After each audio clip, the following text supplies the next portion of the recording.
2023-তে আমি যে 3টে জিনিস শিখতে পেরেছি সেটা যদি আমি 7 থেকে 10 বছর আগে শিখতাম তাহলে হয়তো আমি আজকে অনেকটা গ্রো করতে পারতাম নিজের পোটেনশিয়াল ওয়াইজ। হ্যালো বন্ধুরা, আমি শিশির আর আমি একজন ফিলোসফি টিচার। 3টে জিনিসের মধ্যে প্রথমটা হলো do not think too much. বেশি ভাববে না। কে কি বলল এটা নিয়ে আমরা বেশি ভাবি, তাই না? ছোটবেলার থেকে বড় হয়েছি, আমার ফ্যামিলির লোক কি বলল, পাড়া প্রতিবেশী কি বলল, এটা নিয়ে আমরা বেশি ভাবি। তার জন্য কি হয়, নিজের ভেতরের বাচ্চাটাকে মেরে ফেলি। যেগুলো পোটেনশিয়াল আমাদের মধ্যে ছিল সেগুলোকে এক্সপ্লোর করতে পারিনি। হয়তো এখনকার বাচ্চাদেরকে তাদের বাবা মা বেশি সাপোর্ট করে এক্সট্রা কারিকুলার অ্যাক্টিভিটিস, যেরকম নাচ গান, যে কোনো কিছু হতে পারে, সেগুলো করার জন্য। কিন্তু একটা সময় ছিল বাবা মারা শুধু বলতো পর পর পর আর পর।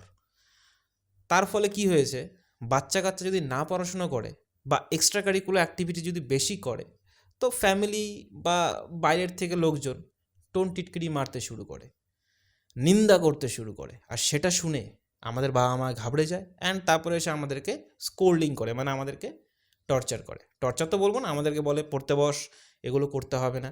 সো এত কিছু ভাববে না, কে কী ভাবলো, কে কী করলো, আমি এটা করছি, ও কি বলবে, এত কিছু ভাবার দরকার নেই। যেটা তোমার জন্য সঠিক, তোমার আশেপাশের প্রিয়জনদের জন্য সঠিক, আর যেটা করলে তোমার বাবা মার রেসপেক্ট বা তোমার প্রিয়জনদের রেসপেক্ট কোনো দিনও ডাউন হবে না, সেটা তুমি নির্দ্বিধায় চোখ বন্ধ করে ফেলো। আর যারা তোমার নামে ক্রিটিসাইজ করে এসছে ছোটোবেলা থেকে, তারা সারা জীবন তোমার নামে ক্রিটিসাইজ করবে।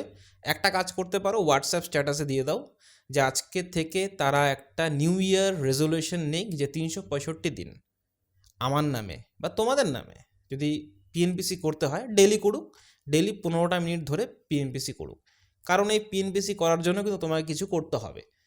তুমি কিছু করছো মানে তুমি স্কিল অর্জন করছো, দক্ষতা অর্জন করছো, আর তোমার নামে লোকে পিএনপিসি করতে পারছে। দ্বিতীয় যে জিনিসটা আমি শিখেছি সেটা হচ্ছে যে আমরা যখন কোনো একটা কেরিয়ার অপশানকে চয়েস করি, আমাদের মনে হয় জীবনটা শুধু ওই গণ্ডির মধ্যেই আবদ্ধ, বাকি কোনো কিছু কেরিয়ার অপশান আমরা এক্সপ্লোর করতে পারবো না। অনেকেই বলে, কী রে তুই বিসিএ করে এসে তুই এখন বিজনেস করছিস, তাহলে তো বিবিএ করা উচিত ছিল। কেন?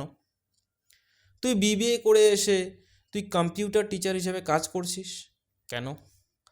তার মানে কি, তোমার যদি কোনো একটা স্কিল বা কোনো একটা কেরিয়ারে তুমি এক্সপ্লোর করছো বা কোনো একটা কেরিয়ার নিয়ে তুমি পড়াশোনা করছো, তুমি এরকমও হতে পারে তুমি অন্য একটা কেরিয়ারে তুমি গ্রো করে গেলে। তার জন্য কি করতে হবে, তোমাকে বিভিন্ন কেরিয়ার অপশানকে এক্সপ্লোর করতে থাকো ছোট ছোট লেভেলে। যেটা ভালো লাগবে সেটাকে করো, অ্যান্ড দেখবে কোনো একটা কাজে, কোনো একটা স্কিলে তুমি মাস্টার হয়ে গেছো, তোমার ভালো লাগছে করতে, সেটাকে ধরো আর জীবনে এগিয়ে যাও। একটা কোনো কেরিয়ারে ঢুকলে, অনার্স নিয়ে ভর্তি হলে তোমাকে টিচারই হতে হবে, গভর্নমেন্ট কবে রিক্রুটমেন্ট ছাড়বে, তারপর তুমি পরীক্ষা দেবে, তারপর তুমি টিচার হবে, সেই চিন্তা না করাটাই বেটার, আমার যেটা মনে হয়। তো আমি এটাই শিখেছি, যেটাই করো করো, তোমার কেরিয়ারে তুমি কি অ্যাচিভ করতে চাও সেটা তোমার অ্যাকাডেমিক্স অথবা তুমি যে কেরিয়ারটা চয়েস করেছো সেটার উপর নির্ধারণ বা তোমার মার্কশিটের উপর নির্ধারণ করে না। 3 নম্বর যে লেসনটা আমি পেয়েছি সেটা হচ্ছে, দেখো টক্সিসিটি মানে হচ্ছে নেশা, মদ খাওয়া, সিগারেট খাওয়া, এগুলো জিনিস নিজের মধ্যে এনো না। তুমি যে গ্রুপে হয়তো আড্ডা মারো বা যে গ্রুপে হয়তো যাও, তারা হয়তো মদ খায়, মদ খাওয়াটাকে কুল মনে করে, সিগারেট খাওয়াটাকে কুল মনে করে, করতেই পারে। তোমার যদি মনে হয় তুমি তোমার লাইফটাকে ডিস্ট্রয় করতে চাও, তাহলে তাদের সাথে মেশো, বা তুমি তাদের সাথে মেশো, কিন্তু তাদের যে টক্সিক যে হ্যাবিটটা সেটাকে নিজের মধ্যে আসতে দিও না।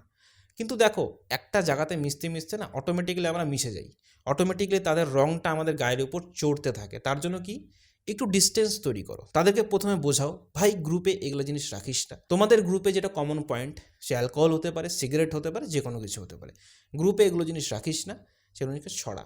আর ধরো তুমি সিগারেট খাচ্ছ, আজকে সিগারেট না খেলে তোমার বডি ক্রেভিংস করছে, সিগারেট না খেলে তোমার ভালো লাগে না, মুড অফ হয়ে থাকে, সেক্ষেত্রে সিগারেটটাকে তুমি ইমিডিয়েটলি এখনই ছেড়ে দাও, জাস্ট কুইট ইট, ছেড়ে দাও। যদি তুমি মদ খেয়ে থাকো, যদি তুমি অ্যালকোহল কনজিউম করো আর অ্যালকোহলটা না খেলে তোমার বডি ক্রেভিংস করতে থাকে, তো ইমিডিয়েটলি তুমি অ্যালকোহলটাকে ছেড়ে দাও। কারণ নেশাতে পড়ো না, না মোবাইলের নেশা, না টিভি সিরিয়ালের নেশা, জীবনে কোনো কিছুর নেশা যদি তোমার হয়ে যায় তো তুমি তোমাকে ডিস্ট্রয় করে ফেলছো। তো কোনো নেশাতে পড়বে না, টক্সিসিটিকে নিজের জীবন থেকে হাটিয়ে দাও, নিজের জীবন থেকে সরিয়ে দাও। যে মানুষগুলো তোমাকে নিয়ে কালচার করে, নিন্দা করে, তাদের থেকে দূরে থাকো, তারাও তোমার জন্য টক্সিক পিপল, তোমার নামে নেগেটিভ কথা বলে, তাদেরকে দূরে রাখো। ক্লিয়ার? আর যে টক্সিসিটি তোমার ভেতরে ঢুকলে তোমার বডির ক্ষতি করবে, সেটাকেও তুমি দূরে রাখো। তো 3টে জিনিস আমি শিখেছি। আই থিঙ্ক এই 3টে জিনিস তোমরাও বুঝতে পারবে টোটাল 2024-এ। By the way, happy new year. 2024 তোমাদের জন্য খুব ভালো কাটুক। আর নিউ ইয়ার জাস্ট একটা ক্যালেন্ডার চেঞ্জ হচ্ছে, বাদ বাকি আমাদের নিজেকে চেঞ্জ করতে হবে। তো 2024-এ তোমরা এটা বুঝতে পারবে। আই থিঙ্ক এটা আমার নতুন চ্যানেল, যদি তোমাদের মনে হয় তোমরা যুক্ত হতে চাও, সাবস্ক্রাইব বাটনে ক্লিক করতে পারো।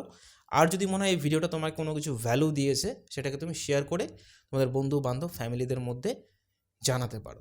তো নেক্সট ভিডিওতে আবার তোমাদের সাথে দেখা হচ্ছে। খুব ভালো থাকো, সুস্থ থাকো, আর নতুন বছরকে নতুনভাবে নতুন রূপে স্টার্ট করো। তুমি তোমাকে নতুন রূপে একদিন না একদিন তো খুঁজে পাবেই। সেটার জন্য গ্রাইন্ড করতে থাকো, হাসেল করতে থাকো, জীবনে অনেকটা দূর এগিয়ে যাও।